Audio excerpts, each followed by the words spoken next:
Assalamualaikum warahmatullahi wabarakatuh. Bismillahirrahmanirrahim. Segala puji bagi Allah Subhanahu wa taala yang telah menciptakan alam semesta bersama seluruh isinya. Salawat dan salam senantiasa tercurah kepada junjungan Nabi Muhammad SAW beserta keluarga, sahabat, dan seluruh pengikutnya hingga akhir zaman nanti. Pada perkuliahan kali ini saya sendiri bersenama Endri Setiawan dengan NIM 2303-20025 akan membahas salah satu topik fundamental dalam ekonomi syariah, yaitu konsep harta dan kepemilikan. Pemahaman yang mendalam terhadap topik ini sangat penting karena ia menjadi pondasi dari seluruh aktivitas ekonomi dalam perseptif syariah. Tanpa memahami bagaimana Islam mendefinisikan harta dan mengatur kepemilikan, kita tidak akan mampu memahami mengapa sistem ekonomi Islam berbeda secara substansial dari sistem ekonomi konvensional. Islam memandang harta bukan sekedar sebagai alat pemuas kebutuhan semata, melainkan sebagai amanah dari Allah Subhanahu wa taala yang harus dikelola sesuai dengan ketentuannya. Konsep ini membawa konsekuensi yang sangat luas dalam praktik ekonomi, mulai dari cara memperoleh harta, cara menggunakannya, hingga cara mendistribusikannya kepada masyarakat. Tujuan pembelajaran hari ini, setelah mengikuti pembelajaran ini, yang melihat itu diharapkan mampu yang pertama itu menjelaskan pengertian harta dan kepemilikan secara komprehensif dalam prospek Islam. Yang kedua itu mengidentifikasi dan menganalisis unsur-unsur hak milik dalam ekonomi syariah. Dan yang ketiga itu menyebutkan dan menjelaskan sebab-sebab kepemilikan yang diakui dalam ekonomi syariah. Langsung saja kita masuk ke materi yang pertama, yaitu pengertian harta dan kepemilikan dalam Islam. Harta dan kepemilikan merupakan dua unsur yang sangat dekat dengan kehidupan manusia. Dalam kehidupan sehari-hari, hampir seluruh aktivitas manusia berkaitan dengan bagaimana memperolehnya, menggunakannya gimana, mengelolanya itu gimana, dan mendistribusikan hartanya itu gimana. Manusia membutuhkan harta untuk memenuhi kebutuhan dasar seperti makanan, pakaian, tempat tinggal, pendidikan, kesehatan, hingga kebutuhan sosial lainnya.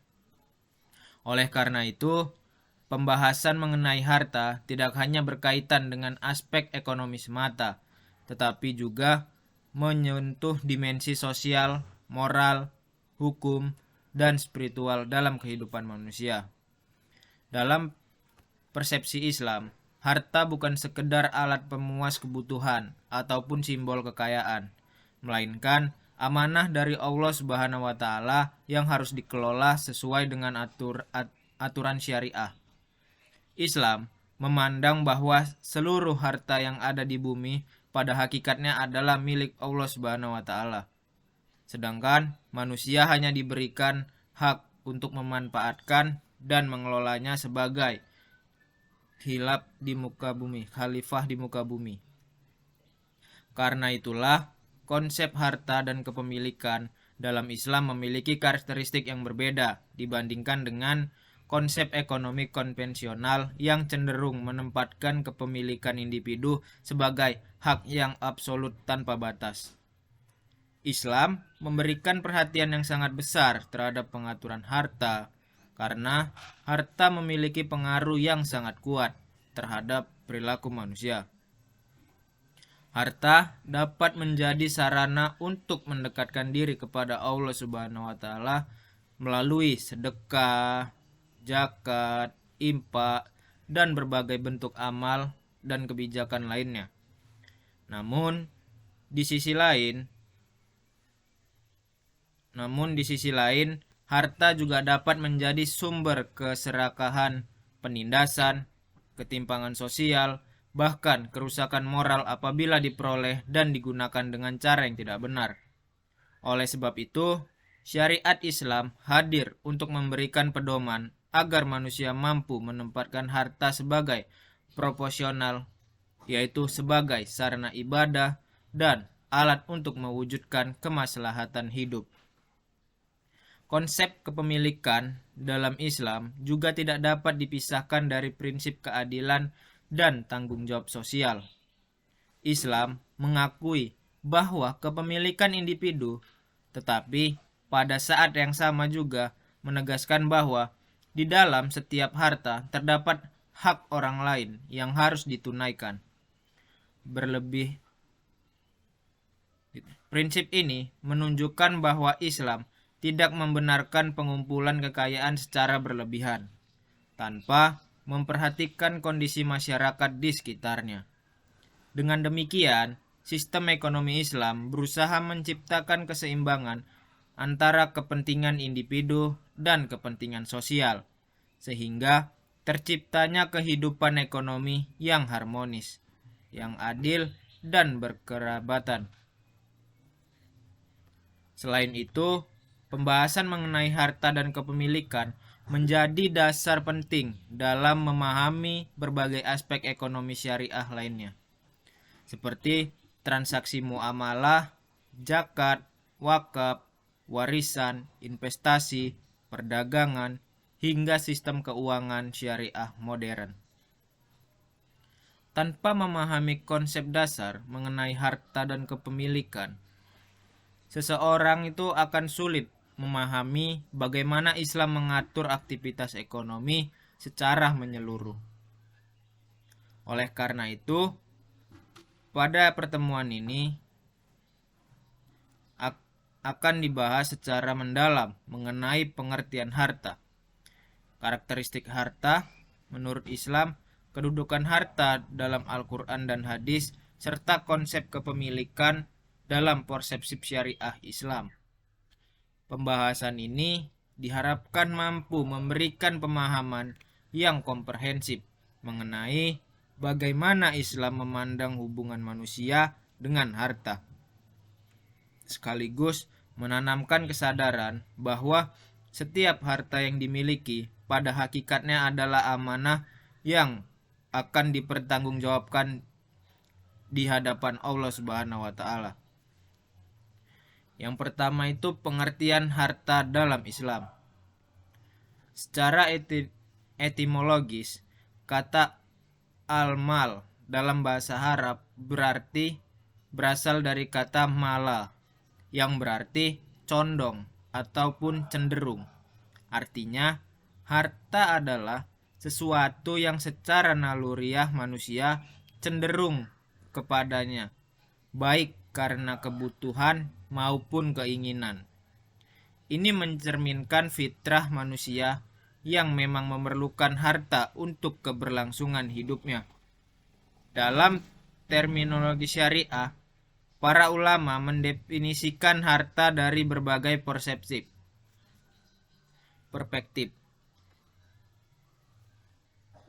Yang pertama itu definisi menurut ulama Hanafiyah. Ulama Hanafiyah mendefinisikan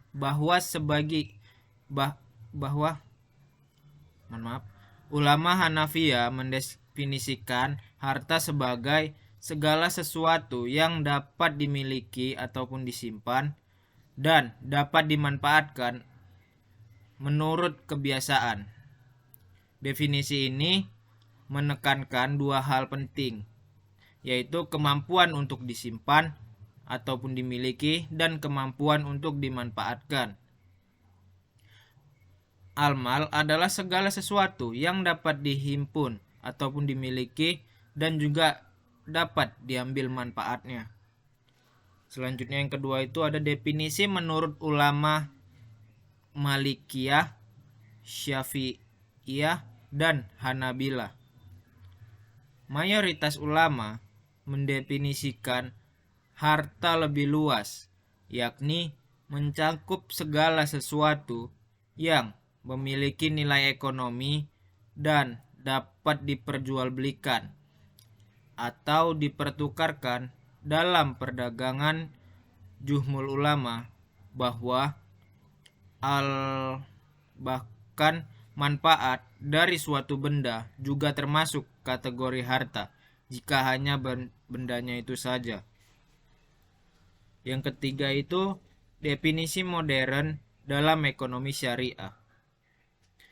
Para ekonom Islam kontemporer mendefinisikan bahwa harta sebagai segala sesuatu yang pertama itu bermanfaat bagi manusia, yang kedua dapat diperoleh dan dikuasai, yang ketiga diakui secara hukum syariah, dan yang keempat memiliki nilai yang dapat diukur. Dalam ekonomi konvensional, harta didefinisikan murni berdasarkan nilai pasar dan kemampuan menghasilkan utilitas. Sedangkan ekonomi Islam itu menambahkan dimensi kesyariatan. Artinya, sesuatu yang haram seperti minuman keras, narkoba, hingga tidak dapat dikategorikan sebagai harta meskipun memiliki nilai pasar dan dapat memuaskan keinginan sebagian orang. Masuk ke bagian kedua, yaitu karakteristik harta dalam Islam. Islam tidak mengakui semua benda sebagai harta yang sah. Ada beberapa karakteristik yang harus dipenuhi agar sesuatu dapat dikategorikan sebagai harta yang diakui dalam syariah. Yang pertama itu harus bermanfaat. Sesuatu harus memberikan manfaat nyata bagi kehidupan manusia, baik manfaat fisik, mental, maupun sosial. Contohnya itu makanan yang bergizi, pakaian yang layak, dan kendaraan yang fungsional. Yang kedua itu dapat dimiliki dan disimpan. Harta harus dapat dikuasai secara fisik maupun hukum. Udara bebas misalnya, meskipun sangat bermanfaat, tidak termasuk harta karena tidak dapat dikuasai secara individual. Yang ketiga itu dia bernilai. Harta harus memiliki nilai yang diakui oleh masyarakat dan juga pasar. Nilai ini bisa berupa nilai guna maupun nilai tukar. Yang keempat itu ada tidak dilarang syariah. Ini adalah karakteristik yang membedakan konsep harta Islam dari konsep konvensional. Sesuatu yang haram, meski dinilai di pasar gelap, tidak termasuk harta yang diakui dalam Islam. Yang kelima itu dapat diakses. Harta harus dapat diakses secara hukum untuk digunakan, bukan sesuatu yang keberadaannya diakui tetapi tidak dapat dimanfaatkan. Yang ketiga itu tentang kedudukan harta dalam Al-Quran dan hadis. Islam memiliki pandangan yang sangat kaya dan seimbang tentang harta. Di satu sisi, Al-Quran mengakui bahwa harta adalah jinatun fil al-hayat al-duanya, yang artinya perhiasan kehidupan dunia. Dan di sisi lain juga mengingatkan bahwa harta bisa menjadi fitnah atau ujian terbesar bagi manusia. Pada Quran surat Al-Imran ayat 14 itu menyatakan bahwa dijadikannya indah pada pandangan manusia kecintaan kepada apa-apa yang diinginkan, yaitu wanita-wanita, anak-anak, harta yang banyak dari jenis emas maupun perak. Ayat ini menunjukkan bahwa kecintaan terhadap harta adalah fitrah manusia. Namun, Islam mengatur agar kecintaan ini tidak melampaui batas yang dibenarkan syariah. Nabi Muhammad SAW bersabda, "Sebaik-baiknya harta adalah harta yang baik atau halal di tangan orang yang soleh. Hadits riwayat Ahmad dan Al-Baihaqi. Hadis ini dapat dengan jelas menunjukkan bahwa Islam tidak mengecam kepemilikan harta, bahkan menyebutnya sebagai sebaik-baiknya sesuatu dengan syarat harta tersebut diperoleh dengan cara yang halal dan dimiliki oleh orang yang bertakwa. Islam adalah agama yang moderat dalam memandang harta. Islam tidak mengajarkan asketisme atau zuhud total dari harta dunia, seperti beberapa aliran spiritual, dan juga tidak mengajar materialisme yang memandang harta sebagai tujuan hidup. Islam mengajarkan bahwa harta adalah sarana atau wasilah, bukan tujuan atau gaya. Yang keempat itu pengertian kepemilikan al-milkiyah dalam Islam. Kepemilikan atau al-milkiyah dalam ekonomi Islam adalah konsep yang lebih kompleks dari sekedar memiliki dalam pengertian sehari-hari. Kepemilikan dalam Islam mengandung dimensi hukum, sosial, dan spiritual sekaligus. Didefinisikan berbagai. Yang pertama itu definisi al-malkiyah. Secara termografis, malkiyah didefinisikan sebagai kepemilikan adalah hubungan syariah antara manusia dan sesuatu yang memungkinkan untuk memanfaatkan dan mengelola sesuatu tersebut. Yang kedua, kepemilikan mutlak hanya milik Allah Subhanahu wa Ta'ala. Prinsip ini paling fundamental dalam konsep kepemilikan Islam adalah bahwa kepemilikan mutlak hanya milik Allah Subhanahu wa Ta'ala semata. Manusia hanyalah pemegang amanah atas harta yang dititipkan Allah kepadanya, dan milik Allah lah apa yang ada di langit dan apa yang ada di bumi.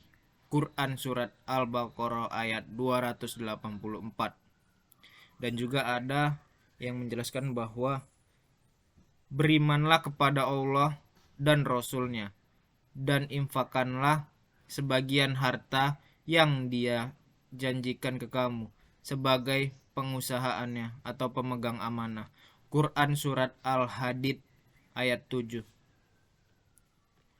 Kata mustakhalifin yang dijadikan sebagai pengganti atau pemegang amanah dalam ayat ini adalah kunci. Manusia itu tidak benar-benar pemilik harta. Mereka hanya diserahi amanah untuk mengelolanya. Ini adalah perbedaan fundamental dengan konsep kepemilikan dalam sistem kapitalistis yang menganggap hak milik sebagai hak absolut yang terbatas. Yang ketiga tuh ada jenis-jenis kepemilikan dalam Islam. Para ulama fikih membagikan kepemilikan menjadi beberapa kategori. Yang pertama itu jenis kepemilikan benda, didefinisikan sebagai kepemilikan atas benda atau materi itu sendiri secara langsung. Contohnya itu berupa memiliki rumah, kendaraan, tanah, dan uang tunai. Selanjutnya itu jenis kepemilikan ada kepemilikan manfaat. Itu merupakan hak untuk mengambil manfaat dari suatu benda tanpa memiliki bendanya. Contohnya itu berupa menyewa rumah. Penyewa itu memiliki manfaat, bukan bendanya. Selanjutnya itu ada kepemilikan penuh. Kepemilikan kepemilikan atas benda sekaligus manfaat secara penuh. Contohnya itu membeli rumah secara penuh dan memiliki tanah. Selanjutnya ada kepemilikan piutang. Itu merupakan hak tagih atas hutang yang ada dalam tanggungan orang lain. Contohnya itu seperti piutang, deposit bank, obligasi syariah. Yang kelima dan yang terakhir itu adalah kepemilikan tidak lengkap. Itu merupakan kepemilikan salah satu aspek saja. Contohnya itu benda atau manfaatnya aja. Contohnya itu seperti mewakafkan manfaat ataupun menyewakan aset.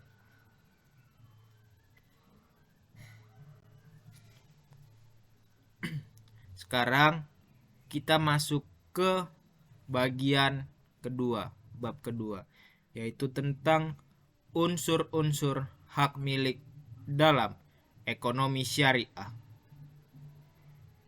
Setelah memahami definisi harta dan kepemilikan, kita perlu menelaah lebih dalam mengenai unsur-unsur ataupun elemen yang membentuk harta kepemilikan dalam ekonomi syariah. Pemahaman ini krusial karena ia akan menentukan batas-batas kewenangan seseorang pemilik terhadap hartanya. Hak milik merupakan salah satu aspek yang sangat penting dalam sistem ekonomi syariah karena berkaitan langsung dengan hubungan manusia terhadap harta yang dimilikinya. Dalam kehidupan ekonomi, kepemilikan menjadi dasar bagi seseorang untuk memanfaatkan, mengelola, mengembangkan, serta mendistribusikan harta. Namun, Islam tidak memandang hak milik hanya sebagai kekuasaan individu atas suatu benda, melainkan sebagai amanah yang harus dijalankan sesuai dengan ketentuan syariah. Oleh sebab itu, konsep hak milik dalam ekonomi syariah memiliki dimensi yang lebih luas dibandingkan dengan konsep kepemilikan dalam sistem ekonomi konvensional.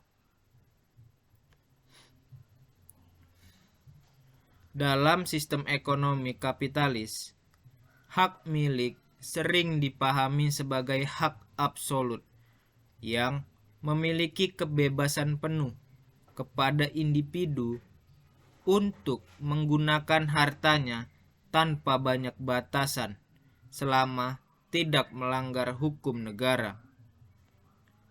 Sebaliknya, ekonomi syariah mendapatkan hak milik dalam kerangka tanggung jawab moral, sosial, dan spiritual. Islam mengakui hak individu untuk memiliki dan manfaat harta, tapi pada saat yang sama menetapkan aturan-aturan yang bertujuan menjaga keseimbangan antara kepemilikan pribadi dan kemaslahatan masyarakat. Dengan demikian, kepemilikan dalam Islam bukan hanya persoalan hak, tetapi juga kewajiban dan pertanggungjawaban di hadapan Allah Subhanahu wa taala. Konsep hak milik dalam Islam lahir dari prinsip dasar tauhid yang menegaskan bahwa seluruh alam semesta beserta isinya adalah milik Allah Subhanahu wa taala. Manusia hanya diberikan hak untuk mengelola dan memanfaatkan harta sebagai khalifah di muka bumi. Karena itu, setiap tindakan terdapat harta harus dilakukan secara menggunakan cara yang halal, adil, dan tidak merugikan pihak lain. Islam melarang segala bentuk penggunaan harta yang mengandung unsur kezoliman, penipuan, pemborosan, eksploitasi, maupun penumpukan kekayaan yang dapat menimbulkan kesenjangan sosial. Prinsip-prinsip ini yang menjadikan ekonomi syariah memiliki orientasi keseimbangan antara kepemilikan individu dan kepemilikan sosial. Selain itu, pembahasan mengenai unsur-unsur hak milik menjadi sangat penting karena dari sinilah dapat dipahami batas-batas kewenangan seseorang pemilik terhadap hartanya. Islam memberikan hak kepada pemilik untuk menggunakan, mengelola, dan juga memindahkan kepemilikan hartanya. Tetapi seluruh hak tersebut dibatasi oleh aturan syariah dan nilai-nilai keadilan. Hak milik juga harus dijalankan dengan memperhatikan kemanfaatan sosial sehingga harta tidak hanya berputar di kalangan orang-orang tertentu saja.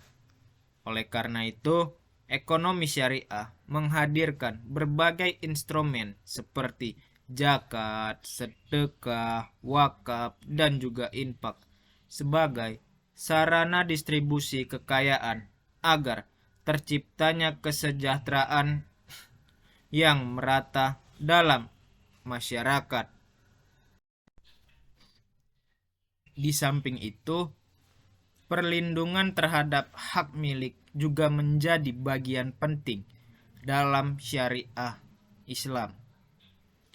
Islam menjadikan keamanan harta seseorang dari tindakan perampasan, pencurian, penipuan, maupun bentuk kezoliman lainnya.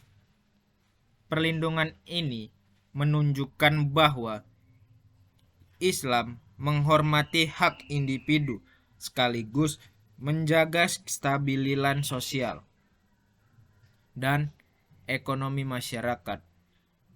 Dengan adanya aturan yang jelas memiliki mengenai kepemilikan, penggunaan, serta perlindungan harta, Islam berusaha menciptakan sistem ekonomi yang berkeadilan, beretika, dan berorientasi pada kemaslahatan bersama.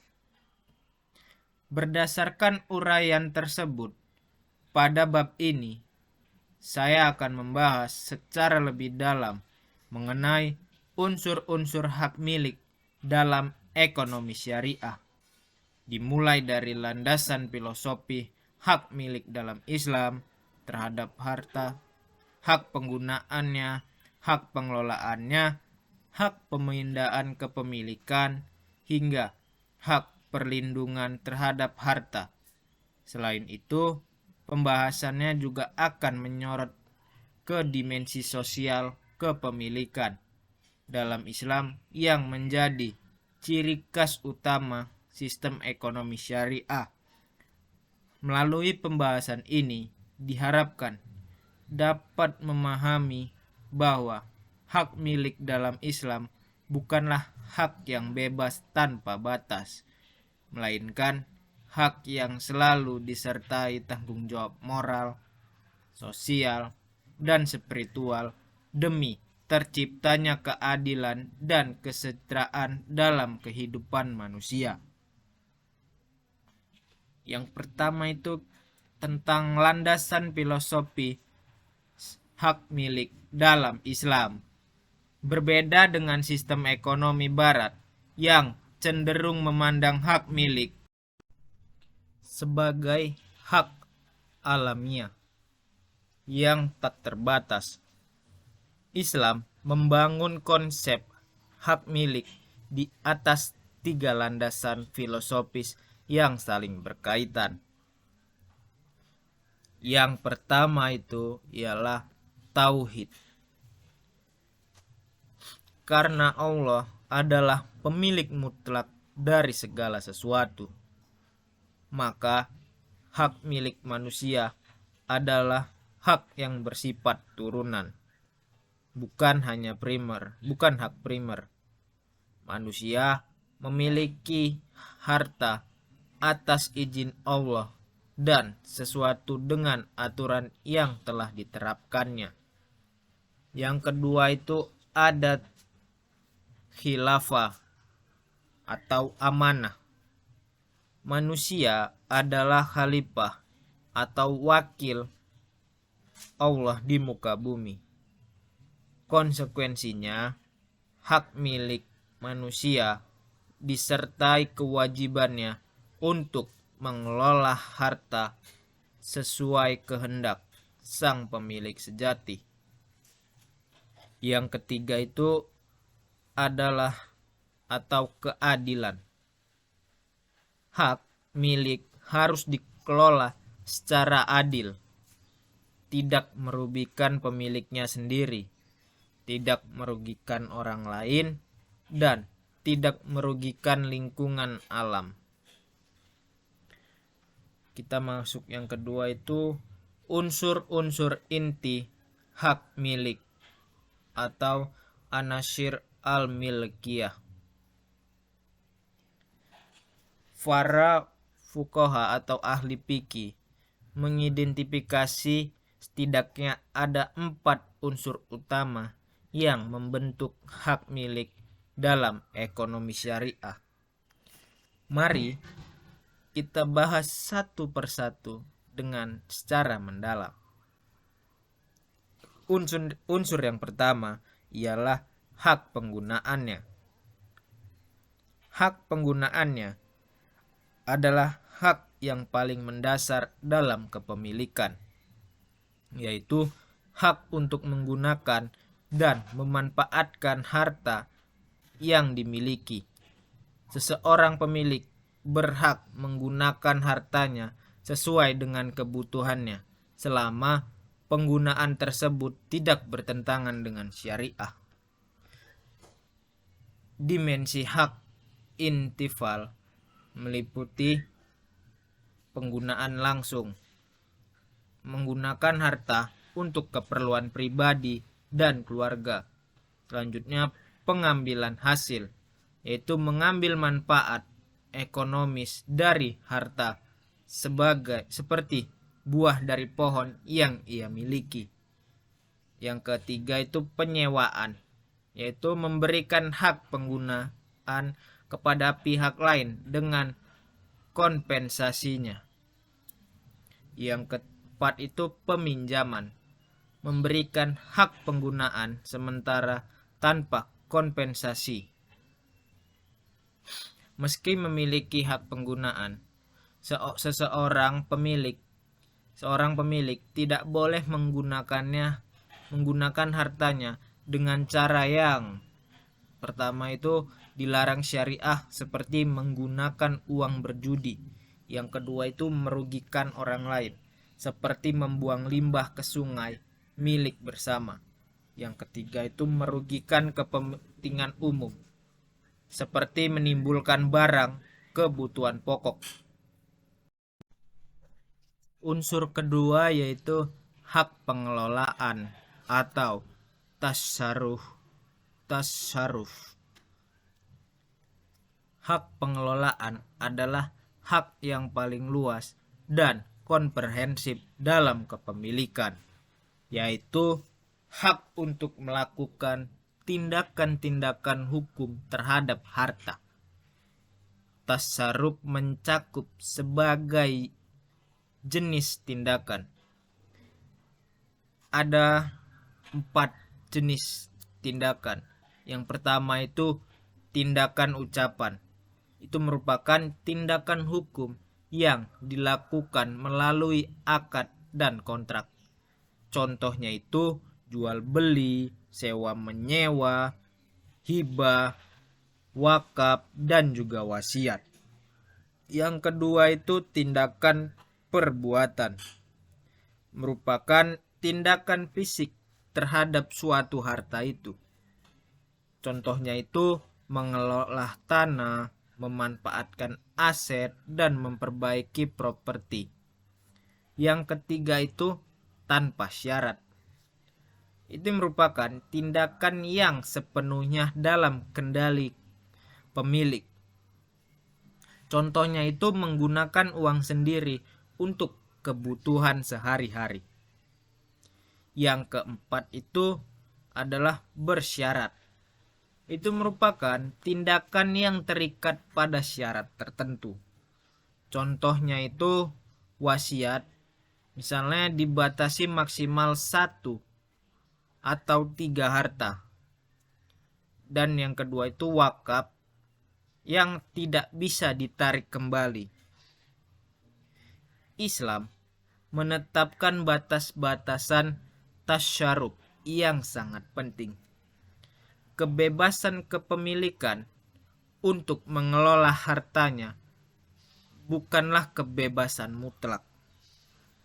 Ada rambu-rambu syariah yang harus dipenuhi, antara lain larangan israf atau pemborosan. Allah Subhanahu wa taala berfirman, sesungguhnya pemborosan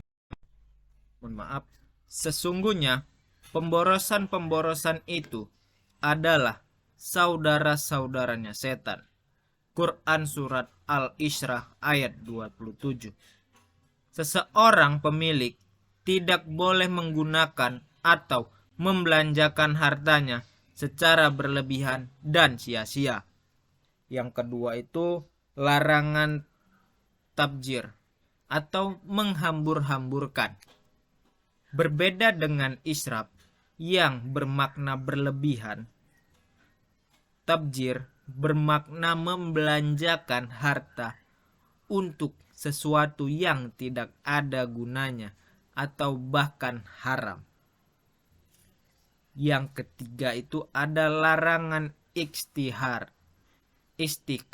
atau penimbunan.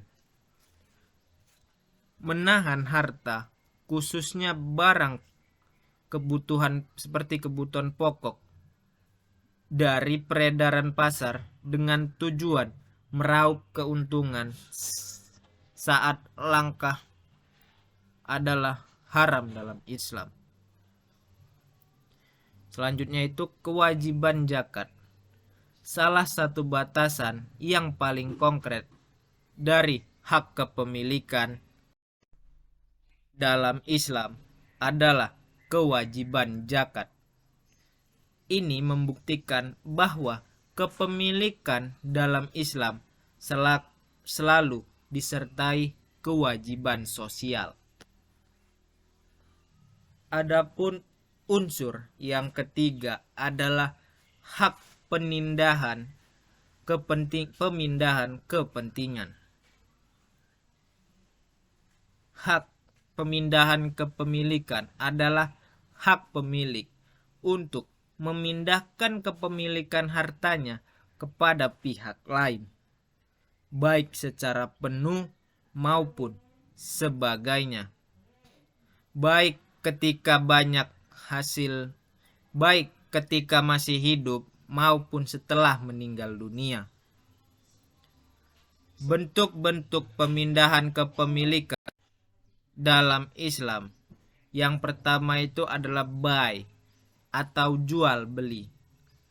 Pemindahan kepemilikan secara timbal balik melalui pertukaran harta dengan harta.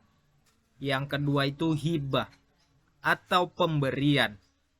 Pemindahan kepemilikan secara cuma-cuma tanpa syarat. Yang ketiga itu adalah sedekah. Pemberian yang dimotivasi ibadah termasuk dalam kategori hibah. Yang keempat itu ada wasiat atau warisan. Pemindahan kepemilikan yang berlaku setelah pemilik wafat dibatasin 1/3 dari total hartanya. Yang yaitu pewarisan. Merupakan pemindahan kepemilikan otomatis sesuai hukum kewasiatan Islam. Yang ke-7 ada wakaf. Itu merupakan pemindahan kepemilikan yang bersifat permanen untuk kepentingan umum. Adapun unsur keempat yaitu hak perlindungan dari gangguan. Hak perlindungan adalah jaminan dari negara dan hukum bahwa kepemilikan seseorang tidak akan diganggu, dirampas, atau dikurangi secara sewenang-wenang. Islam sangat menunjung tinggi perlindungan harta sebagai salah satu dari 5 tujuan utama syariah. Nabi Muhammad SAW bersabda dalam khutbah wada,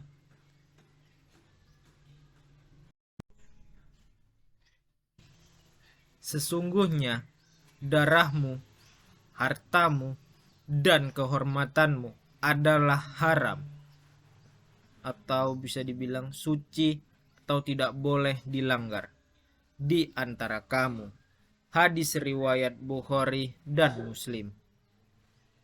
Jaminan perlindungan harta dalam Islam diwujudkan melalui ada 3. Yang pertama itu hukum pidana. Islam menetapkan hukuman bagi pencuri, perampok, dan penipu. Yang kedua, hukum pendata. Islam memberikan mekanisme ganti rugi bagi yang menimbulkan kerugian pada harta orang lain. Yang ketiga, hukum negara. Penguasa berkewajiban melindungi hak rakyatnya dari perampasan dan kezoliman. Adapun unsur tambahan yaitu dimensi sosial kepemilikan. Selain keempat unsur yang tadi sudah saya jelaskan, ada ekonomi Islam menambahkan satu unsur yang tidak ada dalam sistem kepemilikan konvensional, yaitu dimensi sosial. Dimensi ini menegaskan bahwa dalam setiap harta yang dimiliki seseorang terdapat hak orang lain yang harus ditunaikan. Dan pada harta-harta mereka ada hak untuk orang miskin yang meminta dan orang miskin yang tidak mendapatkan bagian. Quran Surat Ad-Jariyah ayat 19. Konsep ini melahirkan berbagai instrumen redistribusi kekayaan dalam Islam seperti zakat. Contohnya itu kewajiban 2,5% dari harta nisab yang telah mencapai haul didistribusikan kepada 8 asnaf. Yang kedua itu infak dan sedekah. Ini merupakan pemberian sukarela yang sangat dianjurkan. Yang ketiga itu ada wakaf, yaitu pengambilan harta untuk kepentingan umum secara permanen. Yang keempat itu qard al-hasan, yaitu pinjaman kebajikan tanpa bunga untuk membantu yang membutuhkan. Hak milik. Jadi dapat disimpulkan, hak milik dalam ekonomi syariah bukanlah hak yang bersifat absolut tanpa batas. Ia adalah hak yang diimbangi dengan kewajiban-kewajiban kepada Allah atau kewajiban syariah. Kewajiban kepada sesama, atau bisa dibilang kewajiban sosial, dan kewajiban terhadap lingkungan. Inilah yang membedakan sistem kepemilikan Islam dari kapitalisme liberal yang mengganggukan hak milik pribadi tanpa batas. Selanjutnya kita masuk ke pembahasan ketiga tentang sebab-sebab kepemilikan dalam ekonomi syariah. Kini kita telah memasuki pembahasan yang sangat praktis dan aplikatif. Bagaimana seseorang itu dapat memperoleh kepemilikan yang sah menurut Islam. Islam tidak mengakui semua cara perolehan harta sebagai kepemilikan yang legitim. Ada sebab-sebab tertentu yang menjadi dasar kepemilikan yang diakui syariah kepemilikan harta dalam Islam. Tidak terjadi secara bebas tanpa aturan, melainkan harus diperoleh melalui cara-cara yang sah dan dibenarkan oleh. Karena harta yang dimiliki seseorang tidak hanya dipertanggungjawabkan dari segi jumlah dan penggunaannya, tetapi juga dari cara memperolehnya. Oleh sebab itu, pembahasan mengenai sebab-sebab kepemilikan menjadi salah satu aspek penting dalam ekonomi syariah, karena berkaitan langsung dengan legatis dan keberkahan suatu harta.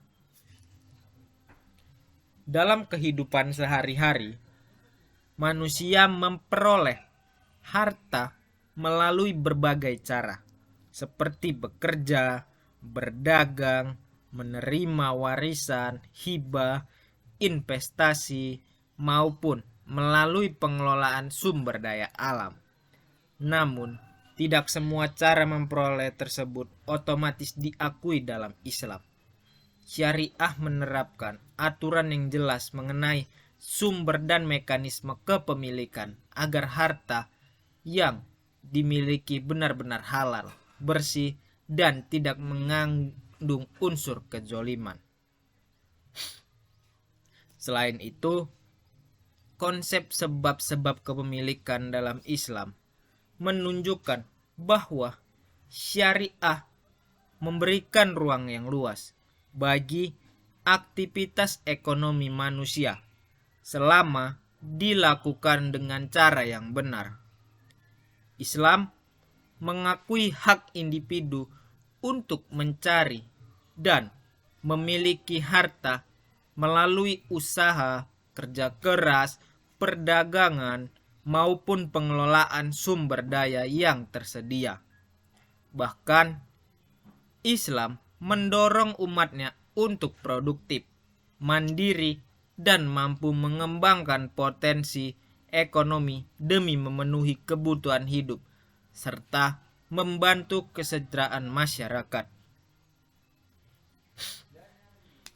Berdasarkan uraian tersebut, pada pembahasan ketiga yang akan dibahas secara mendalam mengenai sebab-sebab kepemilikan dalam ekonomi syariah, mulai dari penguasaan benda bebas, akad ataupun kontrak, pewarisan, hingga perkembangan harta dari kepemilikan yang telah ada. Selain itu, pembahasan juga akan menjelaskan berbagai cara pengelolaan harta yang dilarang dalam Islam, serta konsep kepemilikan kolektif yang menjadi ciri khas sistem ekonomi syariah. Dengan memahami seluruh konsep tersebut, diharapkan dapat tumbuh kesadaran bahwa kepemilikan harta dalam Islam bukan sekedar hak individu, melainkan amanah yang harus diperoleh atau dikelola dan dimanfaatkan sesuai dengan ketentuan Allah Subhanahu wa taala demi terciptanya kehidupan ekonomi yang adil, seimbang, dan penuh keberkahan. Yang pertama itu pentingnya kesalahan cara perolehan harta. Dalam Islam, cara memperoleh harta sangat penting, bahkan lebih penting dari harta itu sendiri. Harta yang banyak, namun diperoleh dengan cara yang haram, tidak hanya tidak memberikan berkah, tetapi juga merupakan perbuatan dosa yang akan diminta pertanggungjawaban di akhirat.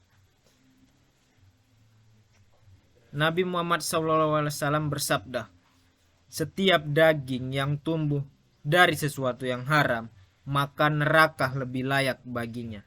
Hadis riwayat Ahmad. Hadis ini dengan jelas menunjukkan bahwa harta haram yang masuk ke dalam tubuh, meski kemudian menghasilkan pertumbuhan fisik, membawa konsekuensi spiritual yang sangat berat. Oleh karena itu, memahami sebab-sebab kepemilikan yang sah dalam Islam adalah kewajiban setiap muslim yang ingin hartanya halal dan berkah. Yang kedua itu sebab-sebab kepemilikan. Para ulama fikih mengklarifikasi sebab-sebab kepemilikan menjadi beberapa kategori utama. Mari kita bahas satu persatu secara komprehensif. Sebab yang pertama itu ada penguasaan benda bebas atau tak bertuan. Penguasaan benda bebas atau tak bertuan adalah cara memperoleh kepemilikan dengan menguasai benda-benda yang belum ada pemiliknya atau benda yang telah ditinggalkan pemiliknya. Ini adalah sebab kepemilikan yang paling asasi dalam Islam. Contoh-contoh penguasaan benda bebas atau tak bertuan, yang pertama yaitu berburu, seperti menangkap hewan liar yang belum ada pemiliknya, menjadikan hewan tersebut milik si pemburu.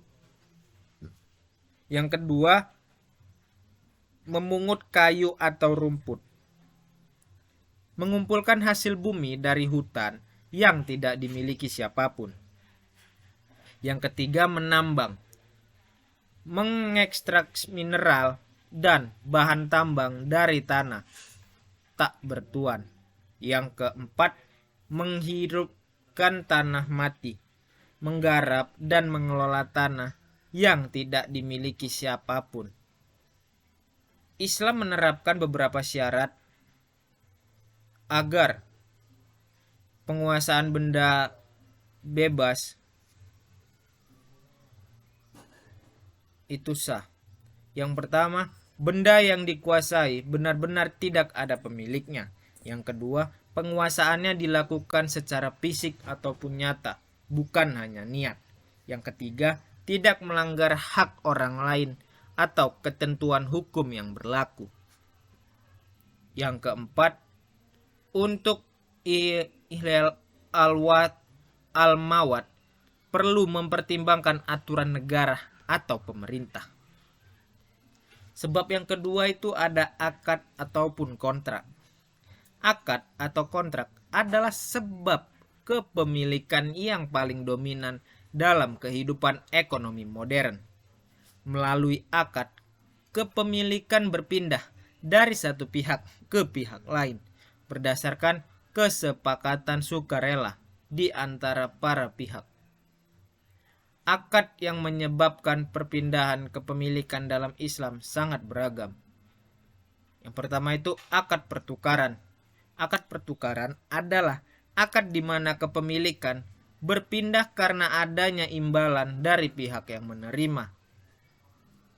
Contohnya itu nama akadnya misalnya jual beli. Ini merupakan tukar menukar harta dengan harta. Contoh pengaplikasian modernnya itu transaksi retail, e-commerce, dan perdagangan. Yang kedua itu sewa. Ini merupakan tukar manfaat dengan uang atau harta. Pengaplikasiannya seperti properti sewa properti, gaji karyawan, dan jasa profesional. Yang ketiga itu tukar valutan atau tukar mata uang dengan mata uang lain. Yang keempat itu ada jual beli pesanan, merupakan bayar harta di muka, barang diserahkan kemudian. Selanjutnya yang kelima ada pesanan manufaktur. Ini merupakan pesan barang yang harus dibuat terlebih dahulu. Adapun akad kedua yaitu akad kebajikan. Akad kebajikan adalah akad yang menyebabkan perpindahan kepemilikan tanpa adanya imbalan atau murni karena kebaikan dan solidaritas. Contohnya itu hibah, merupakan pemberian sukarela semasa hidup, bersifat mengikat atau tidak dapat ditarik kecuali dari orang tua anak, menurut satu pendapat. Yang kedua ada sodakoh. Ini merupakan pemberian dengan motivasi ibadah, bisa kepada siapapun. Yang ketiga itu hadiah, yaitu pemberian sebagai bentuk penghargaan atau kasih sayang. Yang keempat ada wasiat, yaitu pemberian yang berlaku setelah wafat. Ini dibatasi 1/3 harta. Adapun sebab ketiga yaitu pewarisan atau penggantian. Pewarisan adalah sebab kepemilikan di mana seseorang menggantikan posisi orang lain dalam kepemilikan suatu harta, baik karena kematian atau pewarisan maupun karena penggantian dalam konteks tertentu. Ada beberapa macam. Yang pertama itu pewarisan dari orang tua. Ini adalah pewaris yang berlaku setelah seseorang itu meninggal dunia. Harta almarhum berpindah kepada ahli warisnya sesuai dengan ketentuan hukum kewarisan Islam yang diatur secara rinci dalam Al-Quran. Yang kedua itu ada penggantian terhadap benda. Ini adalah kepemilikan melalui penggantian terhadap benda yang rusak ataupun hilang. Contohnya itu, jika seseorang merusak barang milik orang lain, ia wajib mengganti barang tersebut dengan barang yang serupa ataupun nilainya sama. Pihak yang terdampak kemudian memiliki. Ini adalah kepemilikan melalui penggantian terhadap benda yang rusak atau hilang. Contohnya itu, jika seseorang merusak barang milik orang lain, ia wajib mengganti barang tersebut dengan barang yang serupa ataupun sama nilainya. Pihak yang terdampak kemudian memiliki pengganti tersebut sebagai miliknya.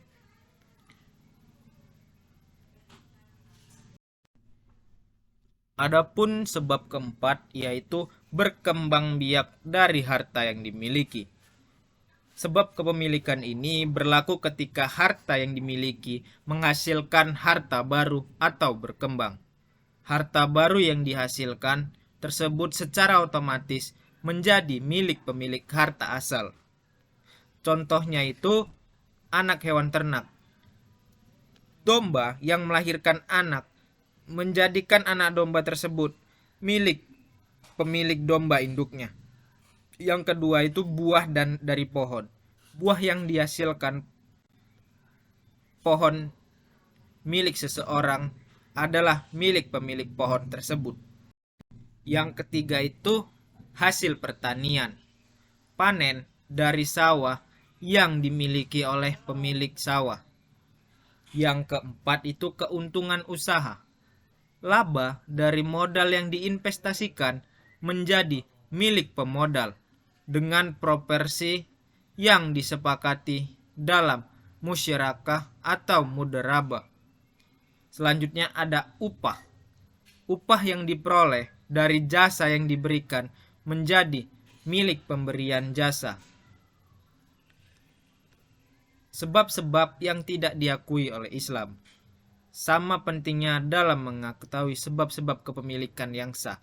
Kita juga perlu mengetahui cara-cara memperoleh harta yang tidak diakui Islam. bahkan dikategorikan sebagai haram. Contohnya itu seperti riba, perjudian, penipuan, perampasan, penimbunan, dan juga suap. Selanjutnya ada kepemilikan kolektif atau konsep khusus dalam Islam. Selain kepemilikan individu, Islam juga mengakui bentuk-bentuk kepemilikan kolektif yang sangat relevan dalam konteks ekonomi modern, yaitu ada beberapa, yaitu tentang milik negara, milik umum atau publik, kepemilikan bersama, ataupun koperasi. Demikianlah materi yang bisa saya sampaikan tentang konsep harta dan kepemilikan dalam Islam.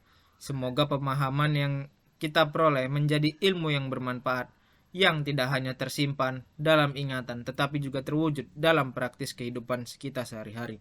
Saya akhiri, wabillahi taufiq wal hidayah. Wassalamualaikum warahmatullahi wabarakatuh.